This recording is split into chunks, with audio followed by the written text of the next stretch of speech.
Good morning and welcome, welcome. Oh, can you feel it? Can you feel this calling? I so loved how Beverly talked about how we are being called forth to be fully present to the good that is taking place right here. And I can tell you, we can feel it here. All 10 of us who are spread out in this sanctuary feel your presence, feel your love. Thank you. Thank you. Thank you for being here. I am Reverend Karen Lewis, and it is my joy to welcome you on this special day. If I would be in Germany, I would say Frohe Ostern. And since I'm in America, I will say Happy Easter. And that's the end of languages I can say that in. I'm sorry. Well, I want to welcome you into this special service. We are expanding. Can you feel it? I can really feel it. We are finding new ways to connect, new ways to show our love for this community, for one another, for the divine. And it is a fabulous exploration, and I am so glad that we are here doing it together. The New Vision Center, it has always been and will always be this beacon of love. We are a community that loves to connect with one another. We love to celebrate with one another. And we are calling each other deep into this spiritual awakening that we are on, this path that we are on together. And though at the moment this is mostly taking place on Zoom and sometimes with drive-by ministry, that I did that on Friday, just driving by people's homes and just waving to them.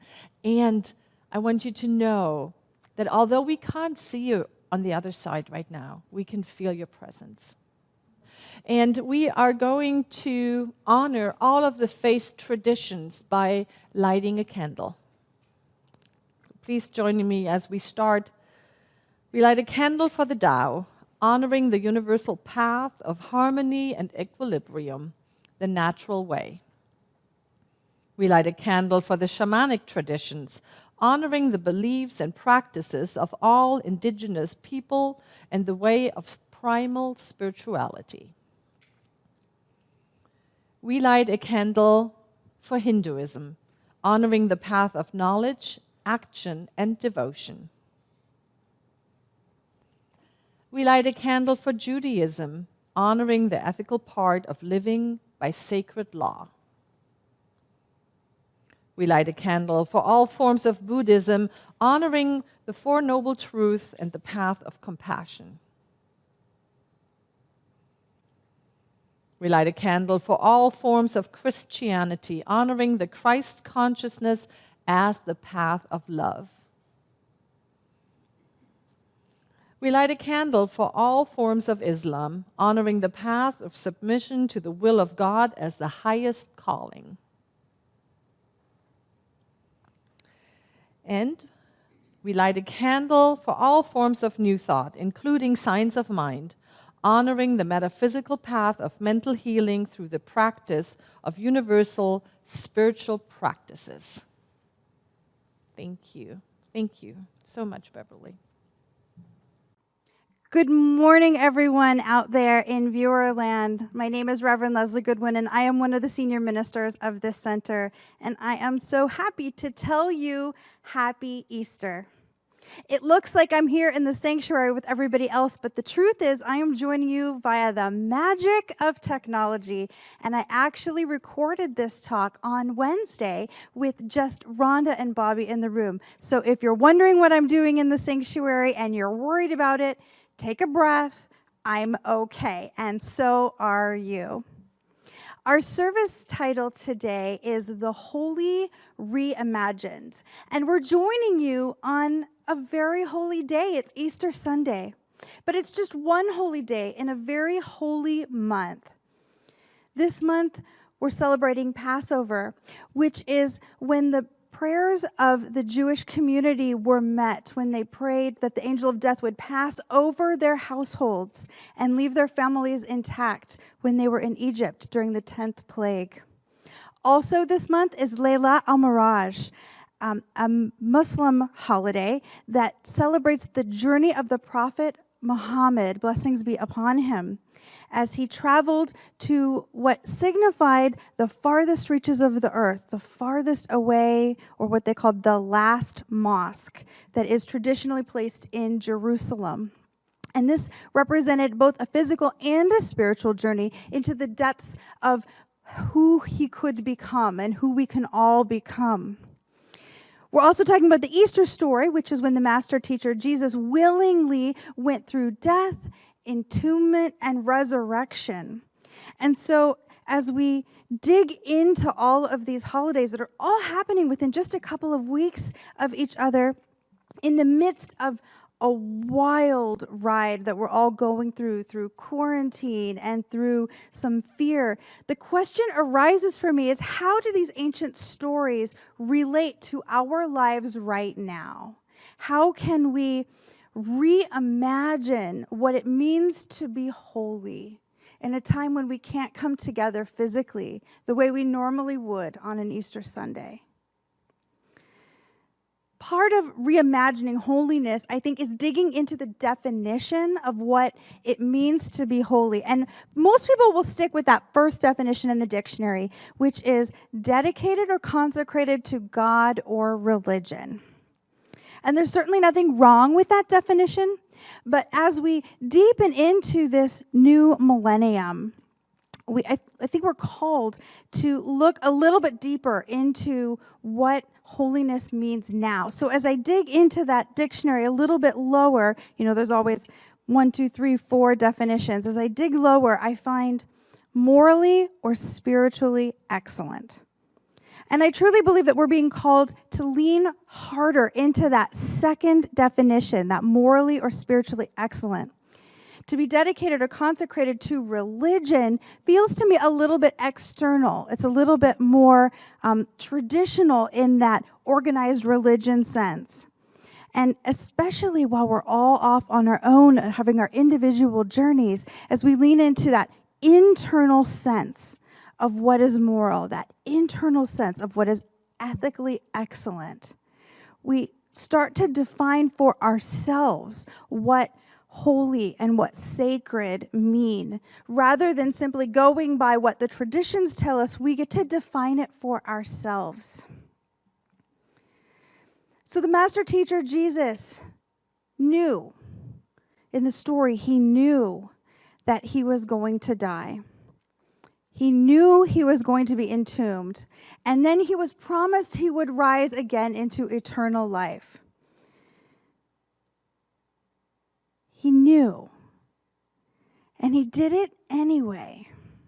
After spending those 40 days and 40 nights out in the wilderness, he came to the decision to do it anyway. And it brings to mind the realization that the word quarantine literally comes from the word quarant, which means 40. That Lent was truly a quarantine. That as he was out there examining what life is like in isolation, he was mapping out this path for what we're doing now. And never in our lifetime has the whole world been in the same place at the same time, in this place of isolation, in this place of pulling back into our own personal tombs. Jesus willingly went into death. He knew he was going to be entombed. But remember, the 3 days until resurrection was not Jesus' decision. At no point in the Bible does it say, and then Jesus said, yes, I will do that if in 3 days you will bring me back and I get to sit at the right hand up in the heavens and be fancy. No, it was not on Jesus' time. It was on God's time. It was on divine time. So as we continue our quarantine time, as we're in the tomb, part of what we must lean into is recognizing that we do not know. The master teacher did not know how long he would be in that tomb. He had no guarantees. We don't know how long this period is going to last, but what we do know is that there is this promise of something more. That there is this divine invitation into something more. Charles Fillmore, who's the founder of the Unity teaching, our sister teaching, said, "For us, the tomb represents a high state of consciousness in which we improve in character along all lines. We not only grow into a broader understanding, but we increase in vitality and substance. We are resting in God and at the same time gathering strength for the power of a greater demonstration to follow." We are gathering strength for a greater demonstration to follow. So what are we going to demonstrate? What is it that we're cooking up, that we're going to birth forth as we emerge from our tomb in God's timing? The first thing I think we really need to lean into is that idea of divine timing. We don't get to decide. We can rail against it. We can be angry. God knows I've been angry. We can cry. God knows I've cried. We can reach out. We can pull in. We can do all these different things. But what we cannot do is demand our timing. It's just not the way it works. And so we're invited to surrender into that space of allowing the flow to move through us. I keep thinking about surfing the wave. We can either surf the wave or we can allow that tsunami to crash into us and take us down.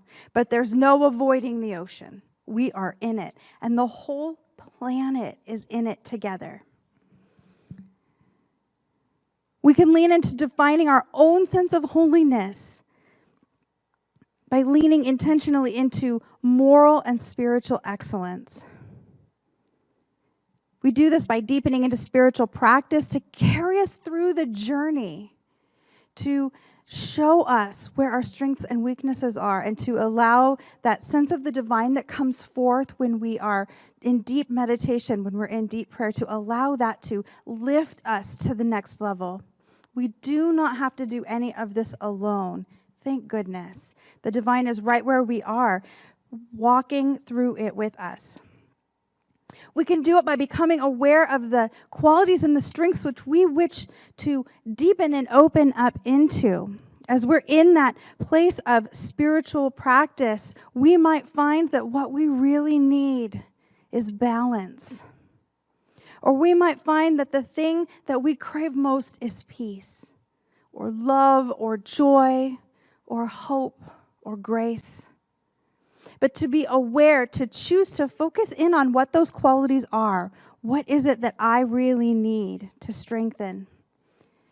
And when we find that quality and when we go back into practice over and over again, to allow it to rise up from the inside, to allow that moral and spiritual excellence to rise up from the inside, from that indwelling God, we find that we're moving out of that old traditional path of sacredness and holiness as an expression of a walking out of an old story, and instead we lean into those old stories to remind us to walk out the power of the moral and spiritual excellence that we have defined for ourselves.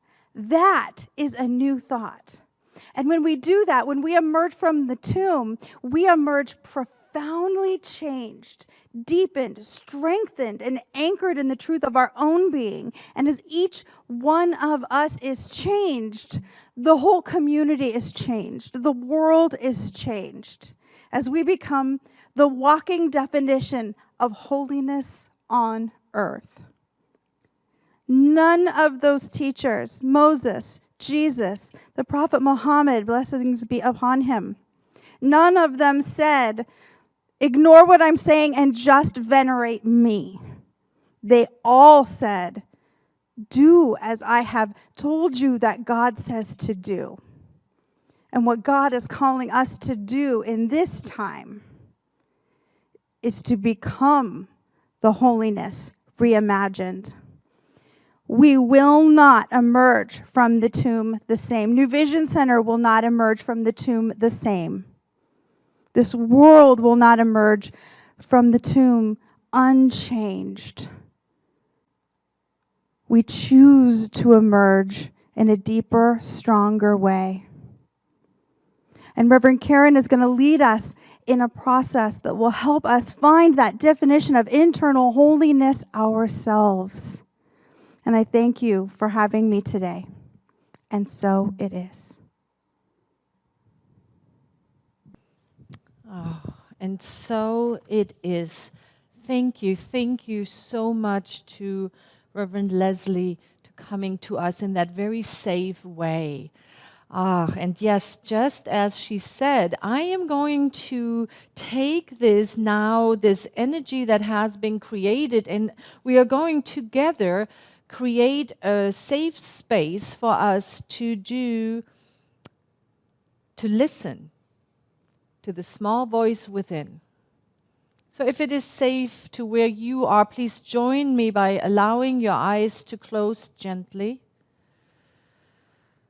So we're breathing into the place of the Most High at the very center of our being. As we're giving ourselves a moment to allow all of the images that have come forth for us to just settle, we ask ourselves in this holy space, what is the quality of the divine? What is the one quality that is being called forth through me as me? What is the quality that I can lean into in those moments when I waver? When I am angry or sad about the divine timing of things? Just allow that word to rise, that quality to rise. It might be love or balance or peace, harmony, grace, abundance, hope, possibility, freedom, whatever the word. And if you have something close by, I invite you to write it down. Write that word down, and if you are willing, write it down vertically, one letter underneath the next. Because the invitation is that we take the time and write what is called an alpha poem. Now let me explain what that is. It is where we take each of the letters of the word, of the quality that rose up within us, and fill it in with words, with intentions that work for us. Let me give you an example. We have an example of an alpha poem with grace. Grace reveals all that I cherish in my life, more than enough to fill my heart with gratitude. Isn't that beautiful? That was shared by Jolene. And then from Reverend Michelle Whittington, I wanted to bring this one, Serenity. Softly, I embrace the beauty running through all of life, not only in the infinite, eternal, but also in this present now moment. Intuition guides my way through thick and thin, and I revel in the brilliance of the yellow sun, the blue sky, and the green grass. I love this process. I love this process. The word that came up for me was balance, and I will share my alpha poem probably in the newsletter.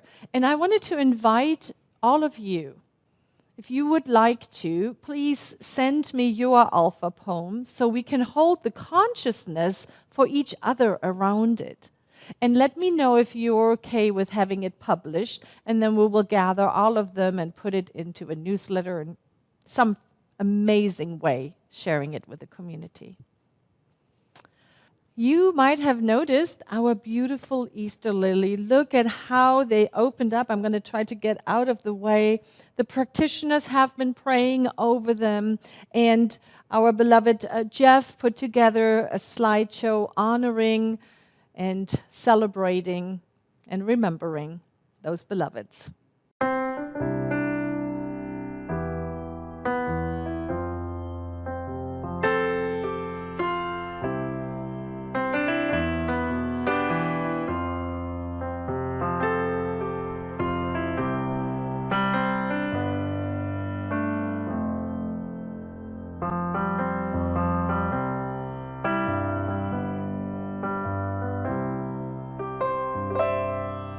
When the shadows fall all around and the day disappears without a trace, when the blackness of night drops down, I call on grace, grace, grace. When the lonely is too much to bear, and the world feels like a cage, when nothing is easy or fair, I call on grace, grace, grace. This life can make you wonder the meaning of it all, and it feels just like you're going under when you fall, fall, fall, fall into the hands of hope, the hands of faith, the hands of peaceful grace.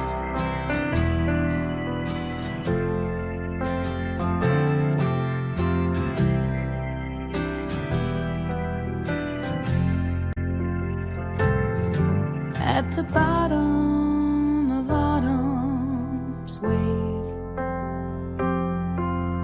the trees shed their leaves, leaving space, and that emptiness frees up a place where we can call on grace, grace, grace. And this life can make you wonder the meaning of it all, and it feels just like you're going under when you fall, fall, fall, fall into the hands of hope, the hands of faith, the hands of peaceful grace.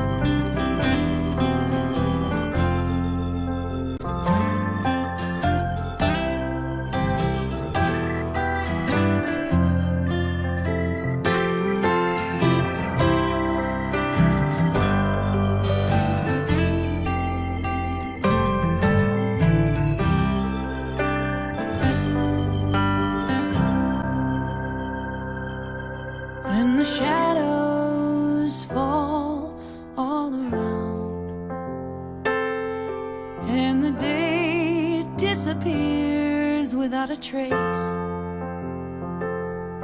when the blackness of night drops down, I call on grace, grace, grace.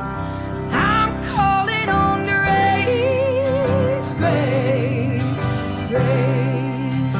Calling on grace, grace, grace.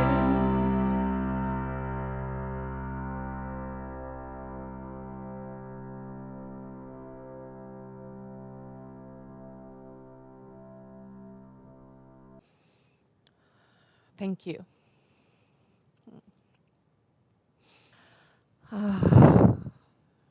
So let us take all of this energy, this beautiful message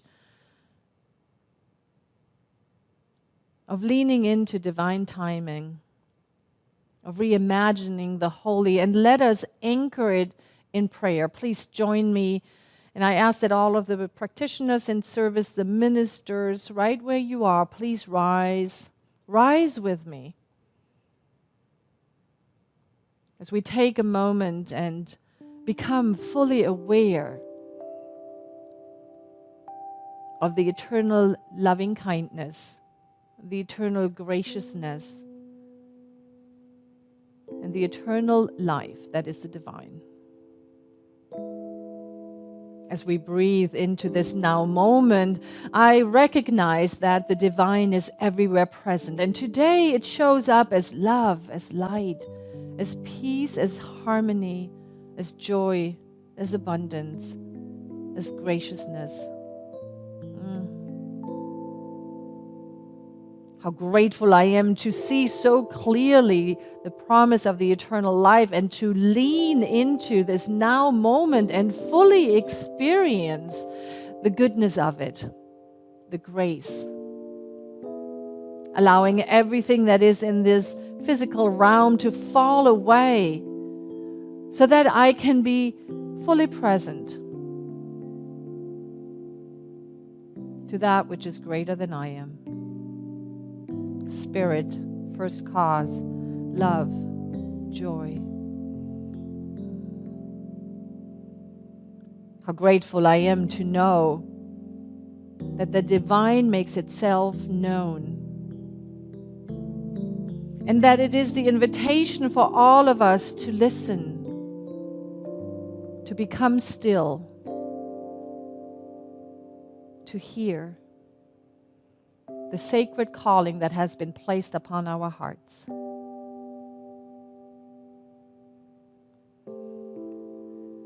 And so how grateful I am for all that is taking place. As I lean into acceptance, as I imagine this holy experience of this now moment being reimagined, being made new, like the flower that is bursting through in springtime.